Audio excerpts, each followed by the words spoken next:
I woke to the gray light seeping through the curtains, casting long shadows across the bedroom. 7 years. Today marked 7 years of marriage. Yet instead of happiness, all I felt was a dull, simmering anger edged with something even worse, sadness. I got up and walked towards the kitchen. It smelled of burnt toast. She'd left the bread in too long again, no doubt distracted by her phone. I stood by the counter, arranging a modest bouquet of lilies I'd picked up the day before, white petals, soft and unassuming. She used to love them, before she stopped noticing. It was our anniversary, and I told myself it still mattered.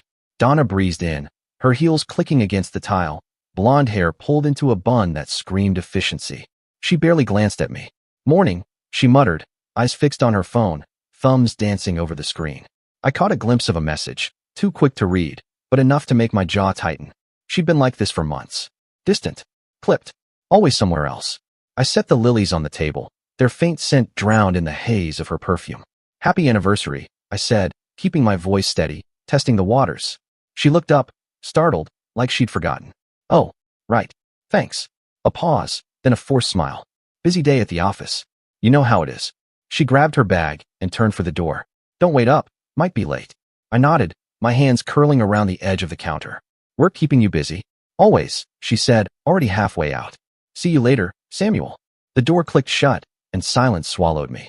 I stood there, staring at the lilies, their petals already drooping under the weight of neglect. She hadn't even touched them. I could have called after her, demanded answers, but I didn't. I'd learned long ago that silence was my sharpest weapon. Let her think I was the same old Samuel, quiet, predictable, the consultant husband she'd pegged me for. She had no idea who I really was. That morning, I drove to my other office, the one she didn't know about. Not the little cubicle I pretended to work from, but the real one, a hidden room tucked behind a nondescript warehouse on the edge of town. The walls were lined with monitors. A fortress of screens surrounded me, built over years, my silent domain. I owned her company, every brick, every paycheck. But I had buried that truth beneath layers of proxies and aliases, a secret I had guarded since the day we met. Back when I believed love meant trust. Now it was my ace, my shield, my blade. I settled into the leather chair, the hum of the servers a low, steady growl in the background. My fingers moved over the keyboard, pulling up the security feeds from her office, live streams I had installed myself. There she was. Donna sat at her desk, laughing with that kid, Paul, 23, all muscle and smug grins. The personal trainer she had hired for team wellness sessions. Her hand brushed his arm, lingering just a beat too long. My pulse didn't spike. It sank, slow and cold, like ice spreading under my skin. I watched them for an hour. The way she leaned in, the way he smirked. Every frame carved itself into me, a gallery of betrayal. I had suspected, but now I saw. I could have stormed in, made a scene, but that wasn't me. I had built an empire by staying 3 steps ahead, by letting others dig their own graves. Donna was digging hers, and soon, I'd hand her the shovel. The day dragged on, and I worked, real work. The kind that kept my company's profits soaring while Donna played manager in her little corner. By evening, I was back home, the bouquet of lilies still untouched on the table. My phone buzzed. "Board meeting tonight. Don't wait up." I stared at the message, the lie so blatant it almost made me laugh. A board meeting at a company I owned? I knew the schedule. Nothing was planned. She wasn't even trying to hide it anymore. That's fine. I typed the words with steady fingers and set the phone down, leaning back as the house creaked around me. 7 p.m. 8 p.m. I didn't call, didn't pace. I waited, letting the quiet coil around me like a snake. She thought I was clueless. A shadow in her life she could step over. But shadows move, and they see everything. I pulled my laptop closer, logging into the tracking software I had installed months ago. Nothing invasive, just a precaution, one I had never needed until now. Her phone's GPS flickered to life. A red dot glowing at LOL-V, a swanky restaurant downtown. No board meetings there, just candlelight and overpriced wine. I switched to the private investigator's feed, my guy, discreet and loyal, parked across the street. The photos streamed in. Donna, in a red dress. Paul, in a tight shirt. Their heads bent close over a shared dessert. I closed the laptop. My breath was even. My mind, clear. 7 years, captured in a single snapshot. And I felt nothing. No rage. No tears. Just a switch flipping. A plan clicking into place. I stood, grabbed my keys, and walked to the garage. The lilies stayed behind, wilting in the dark. She had made her choice, and now I would make mine. I stood there, my shadow stretching across the hardwood, and decided not to confront her. Not yet. That would come later, when the ground was mine to command. For now, I would move, shift the board before she even realized we were playing. I grabbed a duffel from the closet, the one I had kept packed for emergencies. She had never questioned it. Clothes, laptop, a few files. Nothing sentimental. The wedding photo on the dresser stared back at me, her smile frozen in time from a decade ago. I left it untouched. The drive to the mansion took 30 minutes, the city blurring past in streaks of neon and shadow. I had bought the place a month ago, a fortress of steel and glass perched on a hill, overlooking the sprawl. A cash deal, off the books. Another secret she had never sniffed out. The gates swung open with a hum, and I pulled into the garage, the engine's growl fading into the night. Inside, the air was crisp, untouched by her presence. Marble floors, high ceilings, a wall of windows framing the skyline. It wasn't a home yet, just a shell, but it was mine. I dropped the duffel in the master suite, a room bigger than our old living space combined. The bed was bare, no sheets yet, but I didn't care. Walking to the window, I stared out at the city glittering below like a chessboard I had already mastered. Donna thought she was winning, spinning her web with Paul, but she didn't see the pieces I had already moved. The company she worked for, my company, was a machine I had built from nothing, a labyrinth of power she had never navigated past her little manager's desk. She didn't know the codes, the accounts, the strings I held. I pulled out my phone and texted my private investigator. Keep eyes on her. Updates hourly. He had been with me for years, a shadow of my own, and he knew better than to ask questions. The reply came fast. On it. Setting the phone down, I opened my laptop, this time accessing a different system. The bank accounts, the joint ones she thought were ours, together. I didn't touch them yet. That would come soon. For now, I checked the mansion's security feeds, ensuring the gates, cameras, and locks were live. No loose ends. She would never find me here. Not until I wanted her to.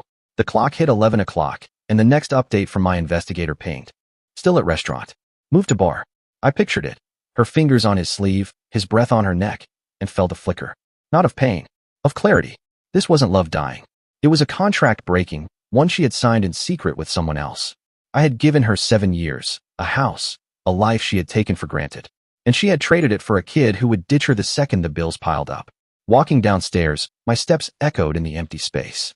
The kitchen gleamed, stainless steel, granite, a blank slate. I poured a glass of water from the sink. Nothing stronger. I needed my head clear.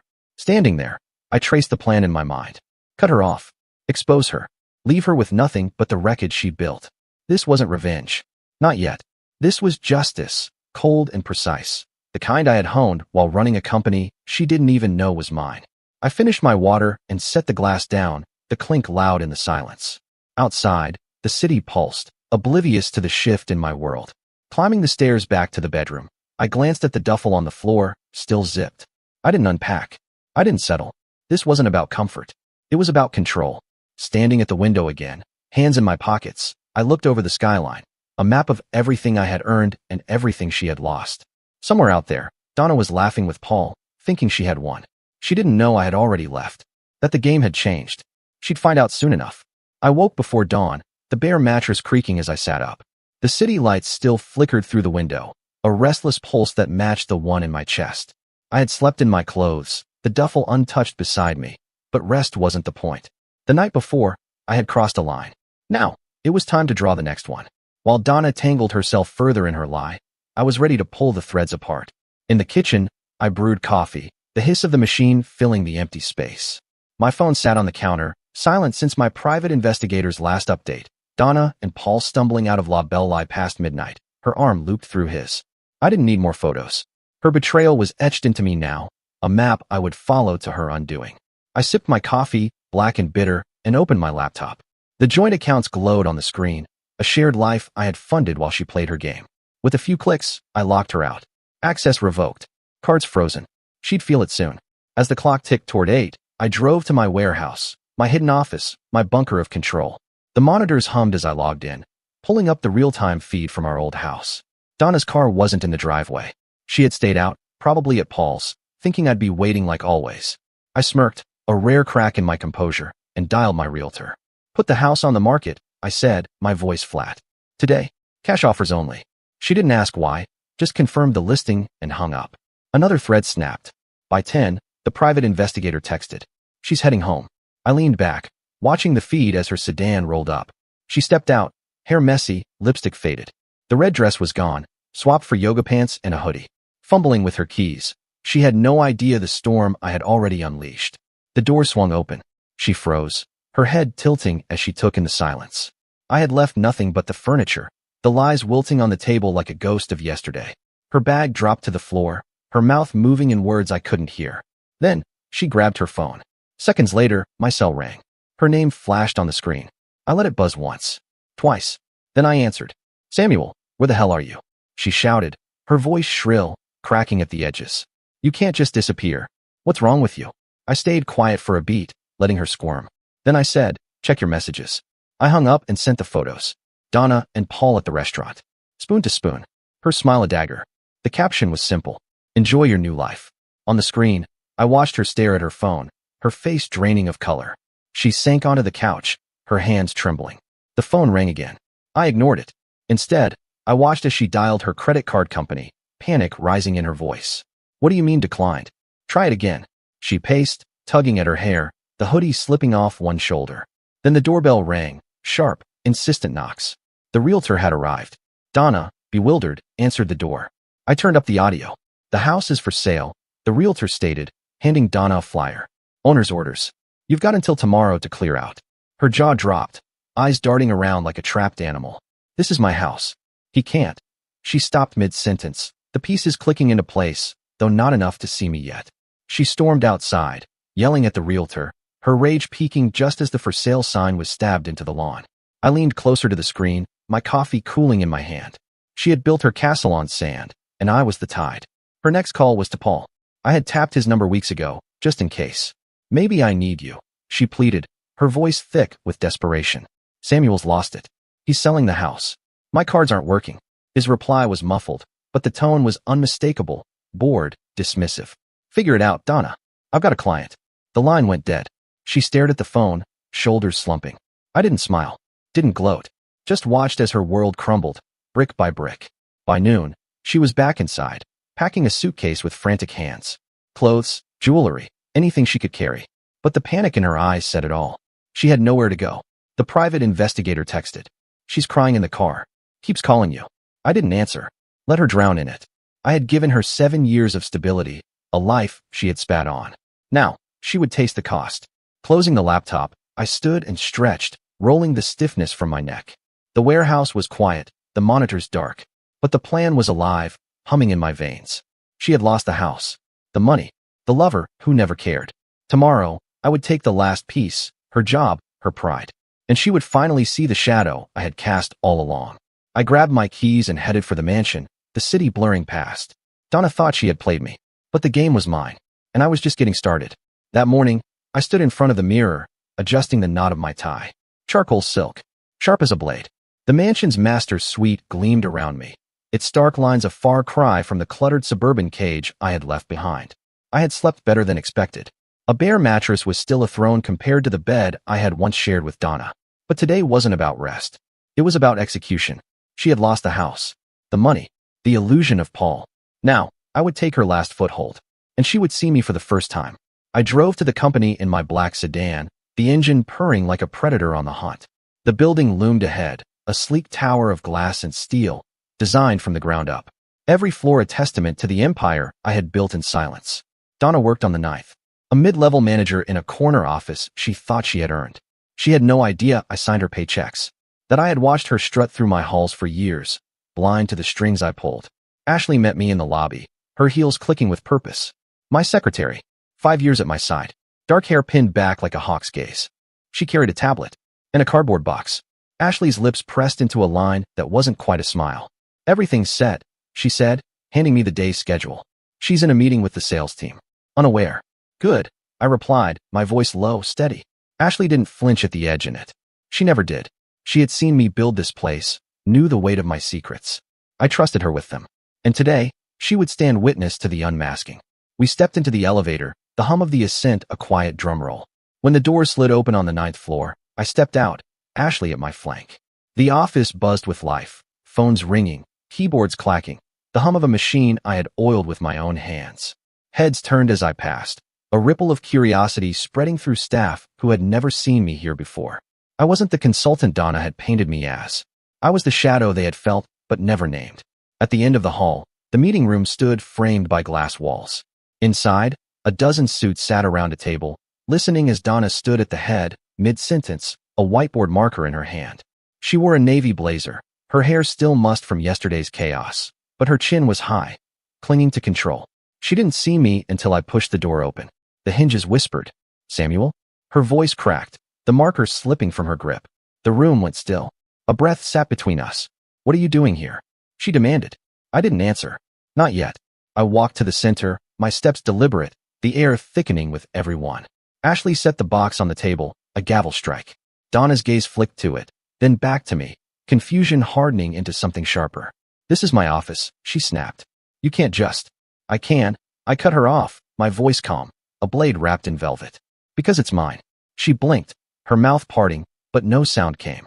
I turned to the room, meeting every pair of eyes, sales reps, assistants, her little kingdom.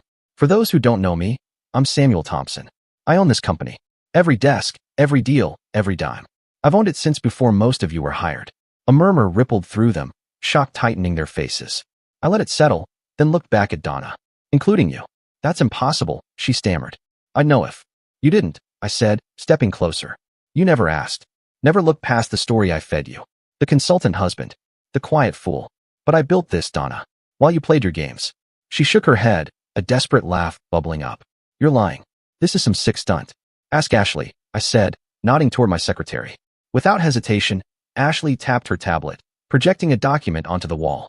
My name stood clear as day on the founding papers, dated 10 years back, long before Donna ever walked these halls. The room gasped, a collective breath sucked out of the air. Donna's face drained of color, her navy blazer suddenly looking too big for her shrinking frame. "You're done here," I said, my words final, unyielding. "Pack your things. You're fired." She stared at me, eyes wild, scrambling for an excuse. "You can't do this. I've got rights. I'll sue." "No, you won't," I said, locking eyes with her. "You have nothing left to fight with." I nodded to Ashley, who slid the box across the table toward her. 5 minutes, I said. "Security's waiting." The room erupted in whispers, chairs shifting, but Donna just stood there, frozen. The whiteboard marker slipped from the table, rolling to the floor with a clatter. I turned and walked out, Ashley following behind me, her steps a quiet echo. I didn't look back. I didn't need to. I had already seen her collapse, her pride shattering like glass under my heel. In the elevator, Ashley broke the silence. She didn't see it coming, she said, a note of awe in her voice. "No," I replied, watching the numbers drop. She never did. The doors slid open to the lobby, and I stepped into the light. The weight of her downfall lifted off me. The house was gone, the money cut off, the job stripped away. Donna was a ghost now, haunting a life I had already left behind. I had shown her the shadow, and tomorrow, I'd let her beg at its edge. For now, I drove back to the mansion, the city shrinking in my rearview mirror. My empire remained intact. My hands were clean. From the mansion's terrace, I watched the sun climb over the skyline, a steaming mug of coffee in my hand.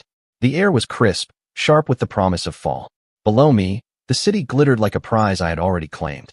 Yesterday's confrontation lingered, not as triumph, not yet, but as a door slamming shut. I could still see Donna's face, pale and crumbling in that meeting room. She had finally seen me, but it was too late. Today, I would let her feel the full weight of her ruin. The morning was spent tying up loose ends. The house sale was in motion, offers already trickling in, cash-heavy, eager. The private investigators' updates had slowed. Donna's car had been spotted at a cheap motel off the highway, her movements erratic. Paul was gone, predictably. His phone had gone dark since she called him in tears. I had known he'd bolt. He was a leech, not a lifeline. She was alone now, stripped bare. I felt no pity, only a cold certainty that she had earned it. By noon, I was in the study, a space I had begun to furnish, bookshelves lining the walls, a dark oak desk anchoring the room. My laptop hummed as I reviewed company reports. The numbers remained steady, despite the ninth floor's whispers.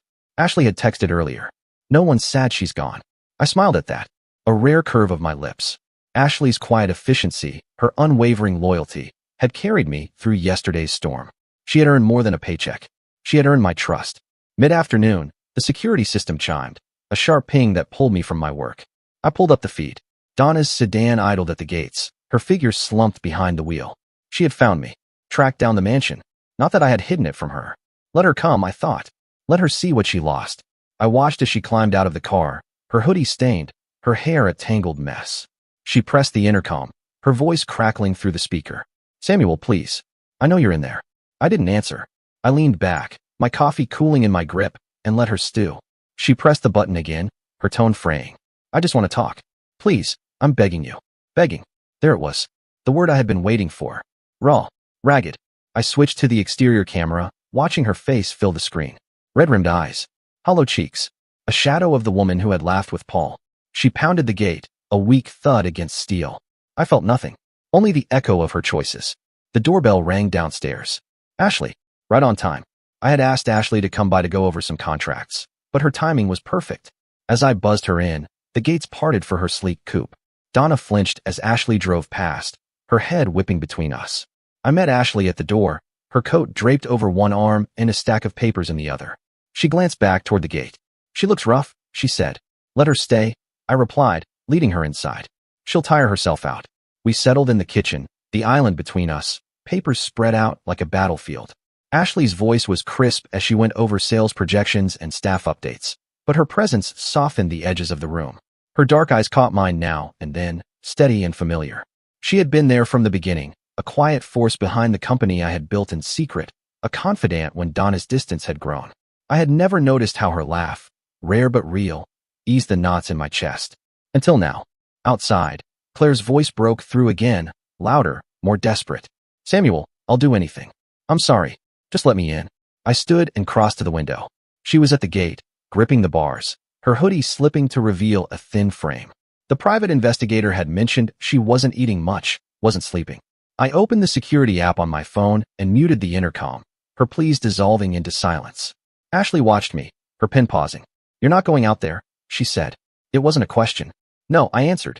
She made her bed. "Let her lie in it." Ashley nodded, a flicker of approval in her gaze. We finished reviewing the contracts, her hand brushing mine as she handed me a pen. A small thing, but it lingered. When she stood to leave, I surprised myself. "Stay for coffee," I said. She hesitated, then smiled. A real one, warm against the mansion's cold walls. "Sure," she said, settling back into her seat. Outside, Claire remained slumped against the gate, her sobs a faint hum I could ignore.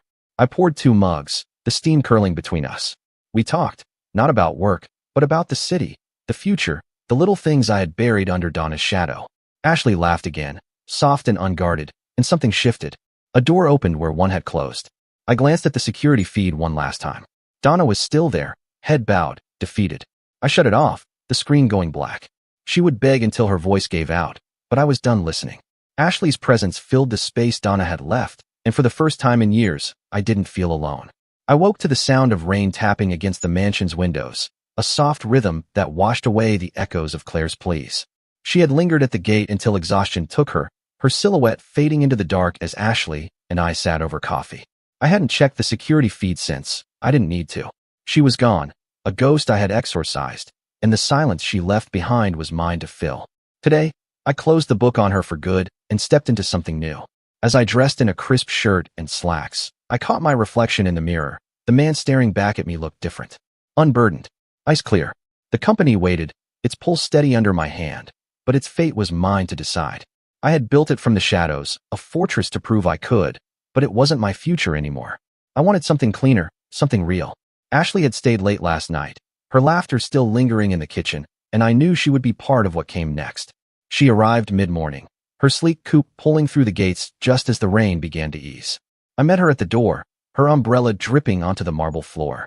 "Final papers," she said, holding up a leather binder. "The sale's locked. 10 million. Clean break."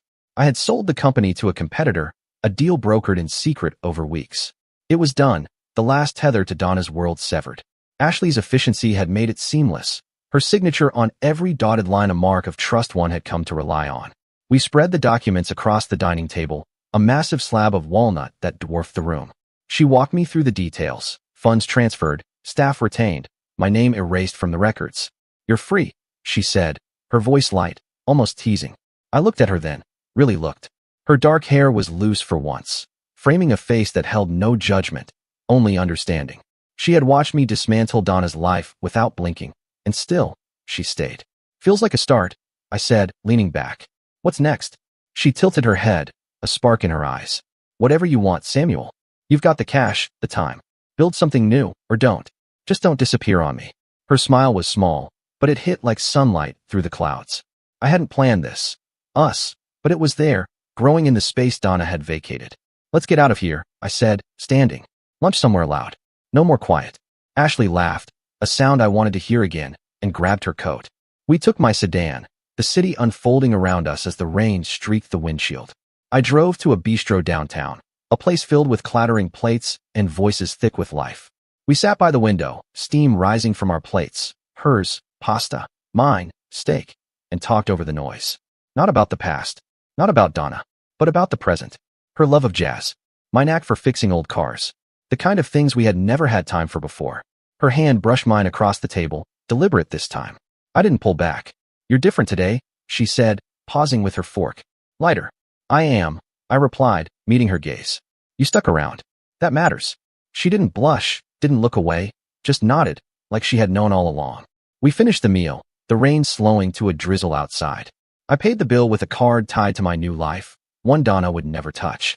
Then we drove north with no destination, just the open road. The city gave way to rolling green hills, the air fresh through the cracked window.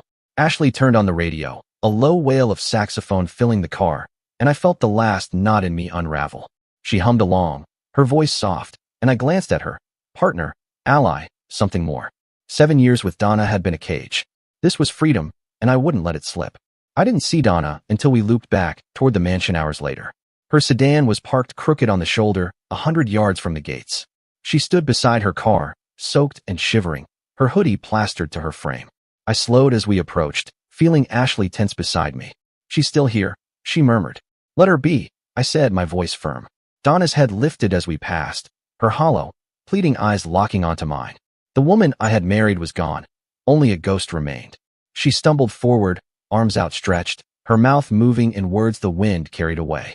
I didn't stop. The gates opened for us, closing her out as I pulled into the driveway without a backward glance. Inside, Ashley shed her coat, her presence grounding me. She won't last long out there, she said, not cruel, just practical. I nodded, crossing to the window. Donna was nothing more than a speck now, swaying in the rain. Her car a lifeline she could no longer afford to fuel. She would beg until she broke, but I had moved on, past her lies, her games, her shadow. Turning away, I found Ashley in the fading light, her silhouette steady and sure. Stay tonight, I said, no hesitation. She stepped closer, her hand finding mine, and suddenly, the rain outside faded to a whisper. Donna was gone, a memory buried in the past. The future stood right here, real, warm mine. Together, we walked upstairs, the mansion alive with new possibility. And I knew I would never look back. Dear listeners, please share your thoughts in the comments section below and don't forget to like, share, and subscribe.